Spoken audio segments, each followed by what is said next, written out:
Well, let's talk about, first of all, the huge impact on travel, starting off with the younger generation. And you recently conducted a Voice of Generation survey, which uncovered groups who missed out on travel in their gap year. Very interesting outcome. Yeah, so we're terming it the voice of the generation, but I think you could really call it, it used to be Generation Z or Generation Y, but now it's Generation Desperate. So of the 1,500 young people we surveyed, they are absolutely desperate to get overseas and travel.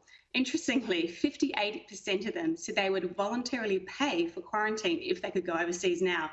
Now, while that's not a possibility now, what we're seeing is huge demand for people planning their trips in Australia and New Zealand this year, but next year it's all going to be about getting overseas.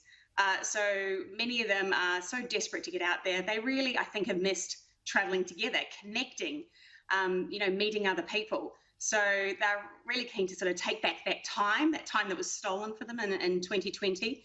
And now it's all about dreaming and planning for next year. Yeah, and at the other end of the spectrum, so many people work so many years to get to that point where they want to travel. They want to get out and about. This is my time to see the world. Tell us a bit more about luxury travel and the mature age traveller. That's so true, Tim, because with Kentucky, it's kind of like the rite of passage for young Australians to go overseas, and that's been taken from them. But with our more mature markets of the over 55s, what we're seeing is that generation, they've really missed out on going on their adventures that they've worked hard for and that they've saved hard for a long time too. So, what we're seeing really interestingly is whilst our young Kentucky people, they're booking really long trips with us overseas, planning for 2022, our sort of over 55 markets with Trafalgar, what we're seeing is they're coming to us and going, hey, can I get one trip? Oh, actually, can I get a second trip on the back of that? Because I don't want to miss out again on something that I thought I could always have that has been taken away from me. So people are doubling down and planning for really long trips next year to sort of have the travel of their dreams, which has probably been a bit taken away from us all in the last 18 months.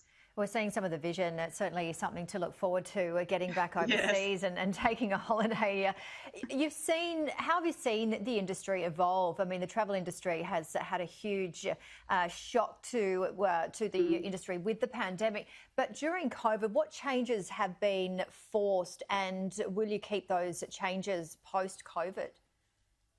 Yeah, look, it's been really interesting seeing the industry evolve and respond to our customer needs. I guess there's two sort of main things, and I think they'll probably both go into perpetuity. The first one is around flexibility. There was a lot of people who were stung by companies who weren't doing the right thing. For our organisation, we're incredibly flexible in our sort of refund policy. So people are booking now for 2022, but they want to know that should something change, they can get their money back. And so we're doing very flexible refund policies around that. And that gives our customers that reassurance. And I think that will continue. The second thing we're seeing is, on a Trafalgar trip, you'll always have your expert travel director and your professionally trained driver. They're your team that show you the best parts to go and where the hidden streets are that you might want to find. But we've gone sort of one step further and added a wellbeing director on board. And I think this is a trend other companies will start to follow. And this is someone who is professionally trained to adhere to all what I'm calling a post-COVID world standard, which is going to be new and very different. And, you can travel around by yourself, but we're having a wellbeing director, to ensure that all customers know where is safe to go, where are good places to eat, and to vet all our experiences or hotels that we stay at, for example, so that they're aligned with new protocols and that our travellers will have that added reassurance that they'll be safe, but also not impinge on having a great time. So I think there'll be trends like that the travel industry, it's always been an innovative industry, but I think it's really been pushed to really listen to our customers and understand how we can all enjoy travel, but also be safe travelling next year. A real reminder of reality with what's going on in Victoria right at the moment, Katrina. From your business perspective, there is an opportunity to be optimistic, but what happens in March? Because we look at the hospitality industry, we look at travel, we look at this part of the world, and JobKeeper stops. Your thoughts? Well, look, I think it's a hugely important time for retail, tourism and hospitality industries. And, we're looking forward eagerly to the government to understand what policies will come out at the end of March.